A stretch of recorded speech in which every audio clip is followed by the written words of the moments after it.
"Sir, are you my new daddy?" the girl whispered at the hospital lobby. Unaware, the CEO just lost his own child. The words echoed down the empty hospital corridor like an unexpected blow. Outside, rain tapped steadily against the glass walls. Inside, the fluorescent lights cast a cold white glare on the linoleum floors and rows of vacant chairs. Tyler Hayes, aged 34, CEO in the medical technology industry, stood frozen mid-stride, breath caught.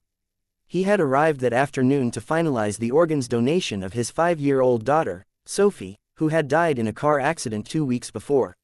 Now, with paperwork complete and his signature drawing on the forms, he wandered aimlessly into the nearly deserted hallway, feeling emptiness swirl in his chest, where grief and guilt mingled. A brief flashback came unbidden. Sophie's FTH birthday a year ago.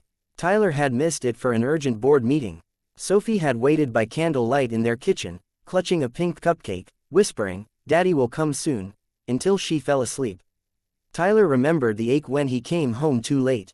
Her cake untouched, her drawing of him with a crown untouched. He had told himself he would never let her down again. Now he had lost her forever. He waited, staring at his reflection in the window, his face pale, sharp suit too crisp to feel real, eyes hollow. That was when a small presence approached. Lucy, a 4-year-old girl with golden hair tied in a messy ponytail, wearing a hospital gown patterned with cartoon hearts, stepped forward. She clutched a small teddy bear against her chest. The strap of an IV line trailed behind her. Tyler watched, confused, as she tugged gently on the sleeve of his jacket. "Sir, are you my new daddy?" she asked again, whisper sweet but firm. Tyler looked down, blinking against the sudden intensity of her gaze. Her eyes were wide, trusting, vulnerable. He felt something tighten in his throat. He was a stranger to her, a man whose world had collapsed. Why did her words feel like a mirror reflecting his own broken heart? "I do not know," he whispered, voice raw. He glanced around, the corridor silent. No nurses, no family, only the soft hum of distant monitors. The little girl smiled with unshaken confidence. She placed a tiny hand over her chest, over her heart. "My new heart beats when you're near," she declared with a gentle certainty. It was as if she had pressed a finger directly to his chest. Tyler watched her small lips form the words, watched her press her palm gently over her hospital gown, over the skin where a transplanted heart beat the survival rhythm of another life. He felt breathless. Grief rose up like a wave, fierce and immediate. He closed his eyes, resisting tears, but everything around him blurred, and suddenly he stood taller, his chest aching with sudden life. This girl had no idea whose heart she was speaking of, but he knew. He knew she carried within her the heart of Sophie. He inhaled, exhaled, his eyes flicked back to her. The light in her face was simple, innocent, and his entire world tipped. He barely managed to step forward, but she simply grinned again. He wanted to ask questions, to understand, to make sense of this impossible link, but words failed him. Every pulse in his body felt tethered to hers. He swallowed hard, hesitated, then reached out. He knelt slowly beside her, folding his suit jacket carefully on a nearby bench. He lowered himself to his knees until he was level with her height. Her gaze remained fixed on his. He took a small breath and said, voice catching, "When you smile at me, I feel something I thought I had lost." She blinked, tilting her head. "That's my heart. It just knows." A sob threatened to break free. Tyler clenched his jaw tight against the tremor. He placed one hand gently over hers. Their eyes met, an adult man broken by loss and a little girl healed by a heart that once belonged to someone he loved most in the world. He looked past her down the corridor, then back. He did not rise. He could not. He simply remained kneeling, hand clasped in hers. The rain slowed. The lights continued their steady hum, and an unbearable tenderness filled his chest. For the first time in 2 weeks, grief and grace mingled, and he understood that life had a strange, tender way of connecting what grief had torn apart. He felt tears spill, quiet, steady. He did not wipe them. He leaned forward, voice barely above a whisper, "Thank you for reminding me." She blinked and smiled, free of confusion or burden. She tilted her head again, pressed her small hand over his palm. Within him, something shifted. This hallway, this rainy afternoon, this question from a 4-year-old he had never met, had opened a door in his heart. He remained kneeling in the pale hospital light, not knowing what would come next, but knowing he could not walk away. Emma's breath caught as she turned the corner into the quiet corridor of the pediatric wing. Her rubber-soled shoes squeaked slightly on the polished floor, and the cleaning cart she had abandoned minutes ago still sat near the elevator. She had stepped away for only a moment to grab new gloves, and when she returned, her daughter's bed was empty. Panic had seized her chest. Now, as she approached, her eyes fixed on the scene ahead. A man in a tailored shirt, kneeling beside her 4-year-old daughter, their hands joined in quiet stillness. "Lucy," she called, voice sharp, urgent. The little girl turned, unbothered. "Hi, Mommy, this is my new friend. He has kind eyes." Emma's gaze darted to the man. He rose slowly, hands lifted in a gesture of peace. "I'm sorry," he said, his voice low, almost apologetic. "She came up to me. I didn't mean to frighten anyone." Emma's hand instinctively wrapped around Lucy's shoulder. "Are you all right, sweetheart?" Lucy nodded. He was just listening. "I told him my new heart likes him." The words, simple and strange, made Emma blink. She turned to the man again. His eyes were tired, red-rimmed, yet unmistakably gentle. "I'm Tyler Hayes," he said. He hesitated, "visiting someone." Emma stiffened at the name. She knew it. Everyone at the hospital did. Tyler Hayes, CEO of the biomed firm that funded a wing of this very hospital. The man was practically royalty here. He was known for boardroom decisions, clinical brilliance, and an empire of innovation, not hallway conversations with sick children. She straightened her posture. "I'm sorry if she bothered you." Lucy's very friendly. "She did not bother me," Tyler said softly. Emma offered a small, polite smile, but she could feel the old tension settling behind her ribs. People like him were not meant to linger in her world. Her eyes dropped briefly to his sleeves, rolled neatly to the elbow. No jacket, no tie. He did not look like a CEO. He looked human, but she reminded herself that even kindness from people like him came with limits. Flashback flickered in her mind. 4 years ago, bald from chemotherapy, standing at a hospital window with Lucy in her arms, begging for a medication she could not afford. A well-dressed doctor had barely looked at her. "Charity funds are full," he had said before turning away without another glance. People like him dropped kindness like coins, she thought, and left before you knew how to spend it. Still, there was something different in the way this man crouched beside Lucy. The way his voice softened like he was trying not to break. "I should get her back to bed," Emma said quickly, brushing a hand over Lucy's hair. But before she could usher her daughter away, Lucy reached up and grabbed Tyler's hand again. "He said he feels something when I smile, like his heart remembers me." Emma looked between them. "That's very poetic of you, Lucy." Tyler gave a soft, almost broken laugh. "It's not her poetry, it's her truth." There was a pause, heavy, but not cold. Emma nodded once. "Thank you for keeping her company. She's been through a lot." "So have I," Tyler murmured. Their eyes met again, and for a fleeting second, neither looked away. Emma saw something raw in him. Too raw to fake. She gave him a nod, more sincere this time. "Come on, sweetheart," she said, taking Lucy's hand. As they walked away, Emma glanced back once. Tyler still stood there, hands in his pockets, staring at the spot where Lucy had been. She felt the stir of something unnamed in her chest. Not attraction, not trust, just the feeling that this man had not come into their lives by accident.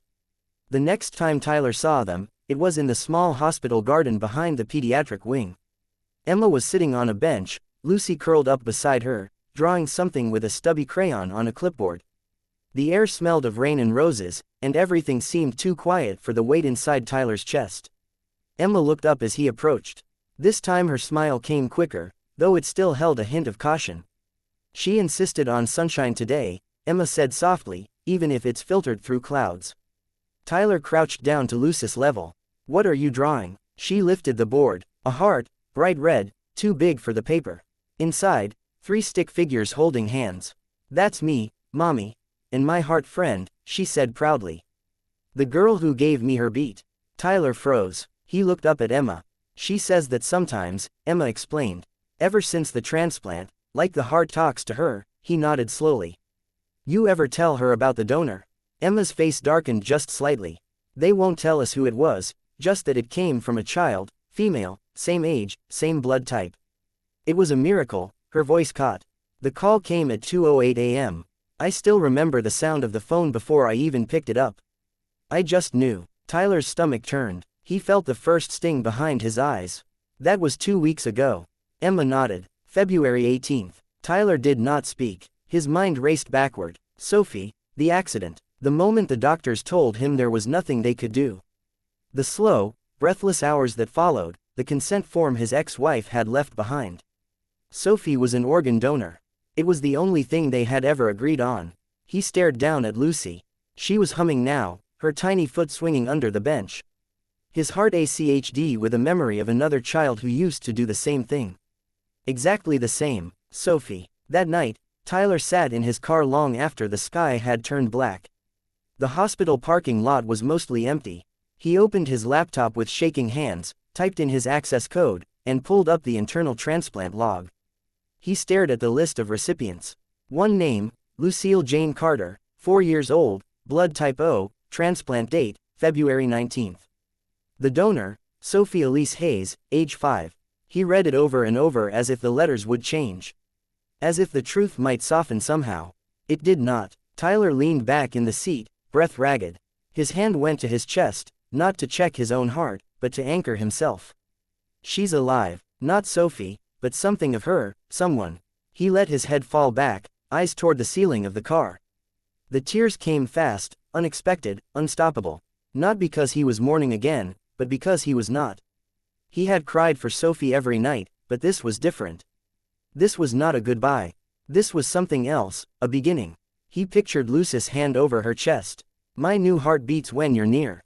It had not been a coincidence. It had been Sophie choosing to live on, not just anywhere, but with someone who needed her most. A girl who smiled like sunlight through storm clouds.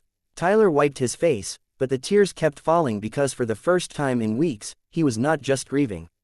He was grateful. Tyler returned to the hospital under the guise of reviewing development plans. The truth was simpler and far more complicated. He needed to see Lucy. Every time he walked through the pediatric wing, his steps slowed when he reached room 4C. That was where she stayed. That was where Sophie's heart beat now. The nurses had started greeting him by name. One even asked if he was Emma's brother. He did not correct them.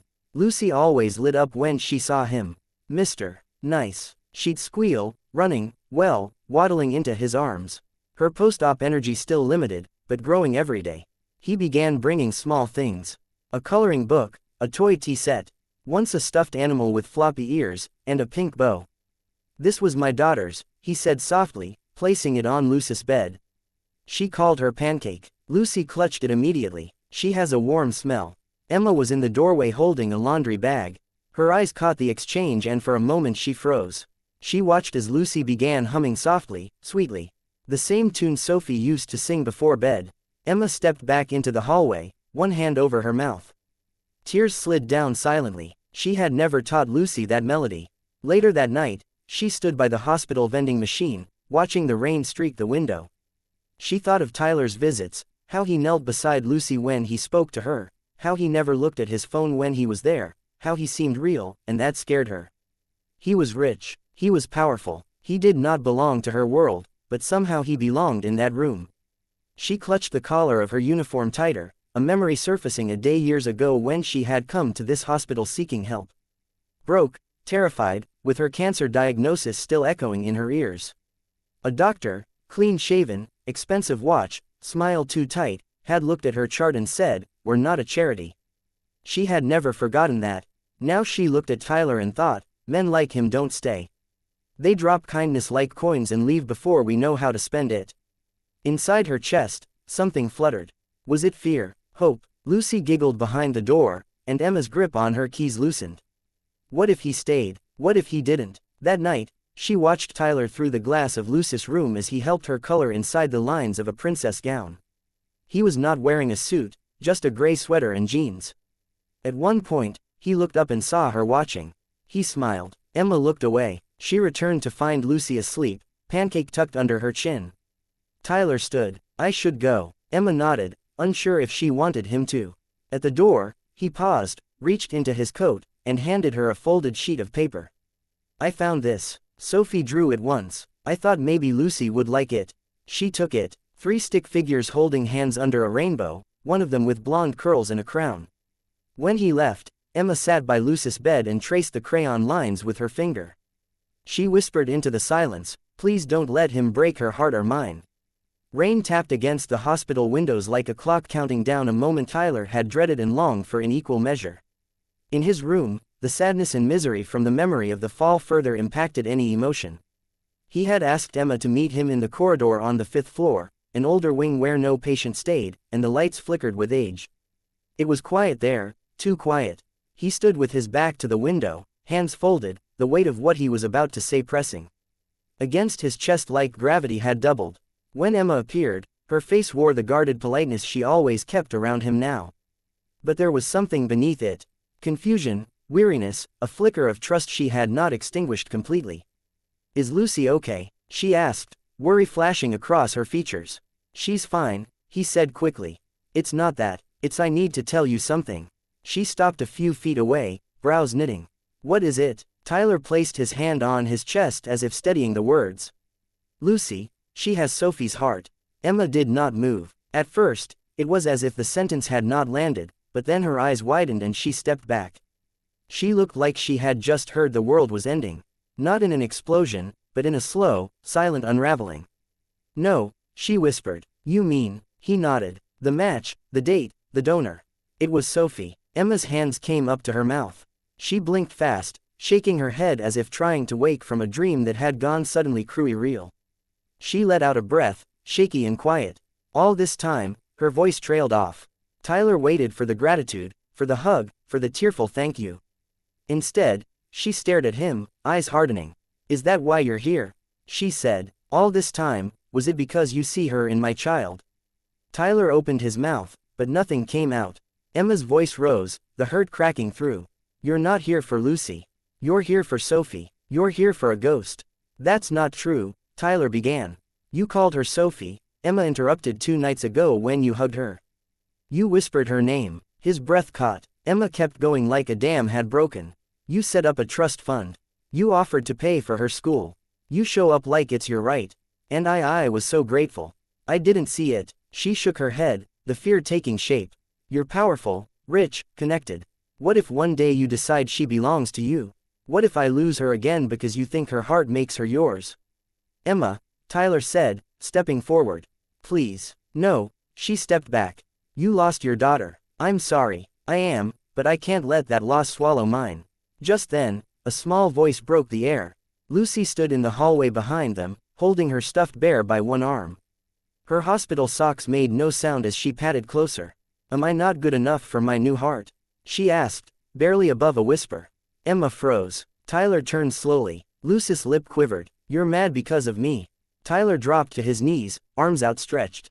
Lucy walked into them. He held her tightly, pressing her to his chest, his voice cracking like ice under weight. "No, sweetheart, no. You're the only reason it still beats. Do you hear me? You're the only reason I'm still standing." Emma stood by, trembling. The hallway spun in her vision. She wanted to reach for her daughter to pull her away and protect her from the complicated grief pressing in from both sides. But she could not move because the man holding her child was not trying to replace anyone. He was just trying not to disappear. Emma avoided him. She swapped night shifts, opted for daylight hours, declined his patient-friendly smile in the hallway, and rearranged Lucy's follow-up appointments to sessions before Tyler could possibly arrive. Every time she saw his name flash on her phone screen or a nurse whisper that he had been hovering somewhere nearby, she felt a tightening in her chest. She told herself she was protecting her daughter, keeping things simple, creating breathing space where Lucy could heal without any confusing complexities. But the space became silence, and silence weighed heavy on a little girl's spirit. Where once Lucy clapped her hands at the sight of Mr. Nice, now she sat quietly by the window, her bear in lap, eyes distant as the hospital grounds. Blurred below, her appetite disappeared. Soup untouched, jelly left to settle at the bottom of her cup. Nights grew long and restless. She woke often, clutching her stuffed bear, whispering his name into the darkness. Mr. Nice. One evening, as Emma bent over Lucy's little pink sink basin, guiding her toothbrush gently across small teeth, Lucy paused and looked up into her eyes with sudden seriousness. "Did Mr. Nice go away because of my question?" she asked, voice trembling as though afraid of the answer. Emma froze, toothbrush still in hand. She swallowed. "No, sweetheart," she said carefully, tucking stray golden curls behind Lucy's ear. "Sometimes grown-ups just need time." Lucy nodded, but her eyes dimmed. Emma wiped her daughter's lips, searching for the brightness that once lived there, but it felt extinguished under the strain of unanswered questions and absent presence. That night, after tucking Lucy in bed, Emma went to unpack her daughter's overnight bag. As she respected the modest order of toys and pajamas, something caught her breath. A worn envelope tucked gently beneath Lucy's small scarf corner softened by time, on its front. In flowing but shaky handwriting, she read, "To Sophie, from Dad." Emma's fingers paused midair. The room darkened into stillness, except for the soft sound of Lucy's breathing and the faint hum of unfamiliar machines. A small desk lamp cast a pool of golden light across the carpet. She sat beside Lucy, heart pounding, the envelope cradled gently in her hands. With trembling fingers, she peeled it open. The letter inside, folded with care, held words that felt too weighty for such small paper. The ink had bled where tears had once blurred the lines. Emma read, "Dear Sophie, someone is smiling today because of you. She laughs like you. She loves like you. Her eyes are different, but they shine just the same. She makes me remember what joy feels like and what it means to hold a hand that still believes in tomorrow. Thank you for being my light even when I'm lost in the dark. Love, Dad." Emma's breath caught, her vision blurred while warmth rose behind her eyelids. She looked at her daughter curled in sleep, the bear clasped between her little fingers. One arm draped across her chest. Lucy's chest rose and fell. The slow, steady cadence of a heart beating in a body she called hers. Now, in that moment, Emma saw not a borrowed life, not a tragic coincidence, but something entrusted. Not taken, entrusted. She folded the letter gently and clutched it to her chest. She sat in the dim glow, the shadows quiet on the walls, and allowed her heart to shift. The anger and fear still tugged at her edges, but beneath them stirred something she had long abandoned. Understanding. Tyler wasn't here to replace anyone. He didn't want to claim her daughter. He was trying to breathe, holding on to something of Sophie by caring for Lucy, not by owning her. Emma stood, stepping toward the bed, and checked Lucy's forehead, still warm, still hers in every way that mattered. She dipped a cloth in warm water and pressed it gently to Lucy's brow. Leaning down, she whispered just loud enough for Lucy to hear, "He's hurting too, baby. And maybe he needs us the way we need him." It was not surrender. It was a moment of choosing. Choosing trust over fear, connection over solitude. She still feared the privileges he carried, the wealth, the name, the shadows of grief he carried so openly. She still feared losing her daughter again in some way she couldn't control. But in that quiet hospital room, lit only by memory and one trembling yellow lamp, Emma let herself feel something she had thought impossible. Hope, not rescue, not a fairy tale ending. A fragile, honest beginning. A fragile, honest beginning. Hope that grief could coexist with love. Hope that a man's heartbreak could bring healing, not harm. Hope that a heart once broken could beat again in unexpected ways. It was a Tuesday evening when Tyler received the message. Simple, direct dinner with us. Just us. It came from Emma's number. No explanation, no emoji, just a fragile invitation wrapped in digital silence. He stared at the screen for a long moment before typing back. "I'd like that, thank you." Now, as he stood outside Emma's small apartment on the edge of the city, holding a modest bag of groceries and a bouquet of daisies, the kind Sophie once called happy flowers, he felt more nervous than he had in any boardroom. The door opened before he knocked. Emma stood there in a soft sweater, her blonde hair pulled loosely back. Her face held the remnants of worry, but also something else. Resolve. "Hi," he replied, stepping aside. "Hi," he replied, stepping in. Lucy ran out from the hallway barefoot and in her pajamas. "You came," she shouted, launching herself into his arms. He caught her easily, holding her close as her little arms wrapped around his neck. Her heartbeat fluttered against his chest, small but steady. "I missed you," she whispered. He kissed her forehead. "I missed you, too, princess." Dinner was simple. Chicken soup, bread rolls, and apples sliced thin, but it felt like a feast. Lucy chattered endlessly about a drawing she made, about how the soup was extra soupy, and how the bear now slept on her left because her heart was busy on the right. Emma mostly listened, eyes flickering between the two with a quiet blend of caution and gratitude. After dinner, Lucy disappeared into her room, announcing she had a surprise. Tyler helped clear the table while Emma wiped down the counter. For a few minutes, there was only the sound of dishes and breathing and the occasional creak of the old apartment floorboards. Then Lucy returned, holding a sheet of paper with both hands. She presented it like treasure. "I made this today," she said. "It's us." The drawing was wobbly, colorful, and full of joy. 3 stick figures holding hands under a purple sky filled with stars. Above the smallest figure was a heart. Above them all were 2 stars, one labeled Sophie, the other us. Tyler's hands shook as he took it. Emma glanced sideways, watching his face. His eyes were glassy, his jaw clenched slightly. He knelt, meeting Lucy at eye level. "This is beautiful," he whispered. "You gave us both a sky." Lucy nodded solemnly. "Everyone needs a place to shine." He looked up at Emma, who met his gaze and did not look away. "I thought I came here to say goodbye," he said softly. "But maybe I came here to start again." Emma stepped closer. Her hand brushed the edge of the drawing, her fingers almost touching his. "I don't know where this is going," she admitted, voice quiet. "I still have fears. You're from another world. I'm just a man," he said, "who lost everything and somehow found a little heartbeat to believe in again."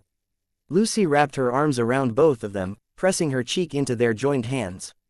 Emma reached out and touched his arm. "Then maybe," she said, "we start small with soup and drawings and being there."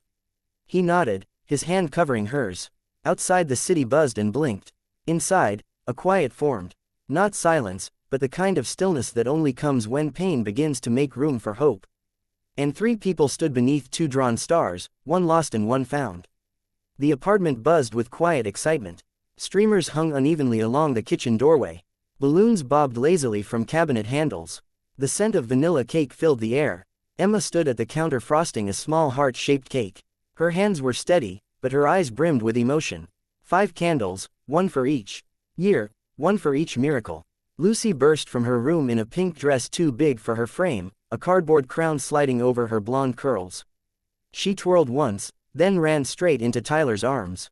"Am I princess enough?" she asked. He lifted her easily, spinning her in a circle. "You're the queen of all hearts, even broken ones," she asked. He smiled. "Especially those." Emma watched from the side, wiping her hands on a towel, her gaze soft and full. Tyler sat Lucy down and nodded toward the cake. "Ready to make a wish?" Lucy climbed onto the chair, her tiny hands gripping the edge of the table. The cake sat waiting, 5 candles flickering gently. Across the top, in careful icing script, it read, "To the girl with the heart of gold." Tyler crouched beside her, arm around her waist. Emma stood behind, resting her hands on her daughter's shoulders. Lucy leaned close to Tyler's ear and whispered something only he could hear. "You're not my new daddy," she said. "You're my forever one." His breath caught. He turned to her, eyes wide. "Forever." She nodded seriously. "Forever's longer than always, right?" He kissed the top of her head. "Yes, much longer." Emma stepped forward, her arms encircling both of them. Her head rested against Tyler's shoulder. And there, in a simple apartment with mismatched balloons and crooked decorations, she felt her world align.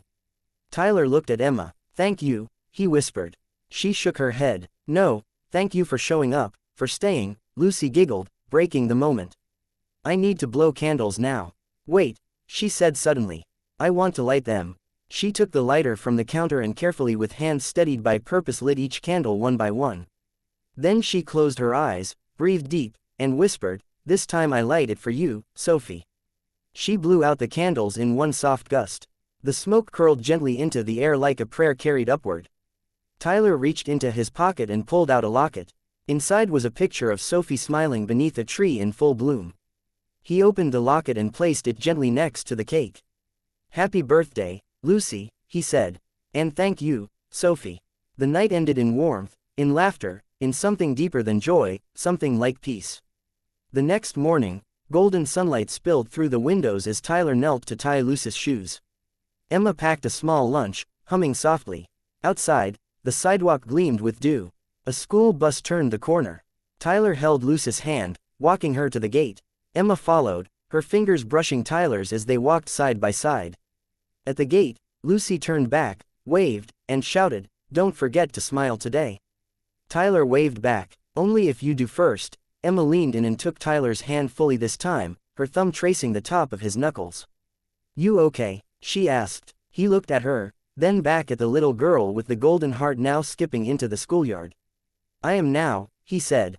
And as the morning sun rose over the city, casting long, warm shadows across their feet, it touched three people bound not by blood, but by a love born from loss and reborn in light. A family where once there was only ache.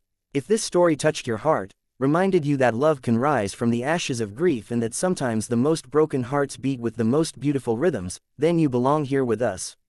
At Soul-Stirring Stories, we share real and fictional tales of resilience, connection, and healing. The kind of stories that make you cry, then leave you whole. Subscribe to our channel so you never miss a story that might change the way you see the world. Turn on the notification bell because the next story might be the one you needed most. Thank you for watching, and remember, even in loss, love finds its way back. Music.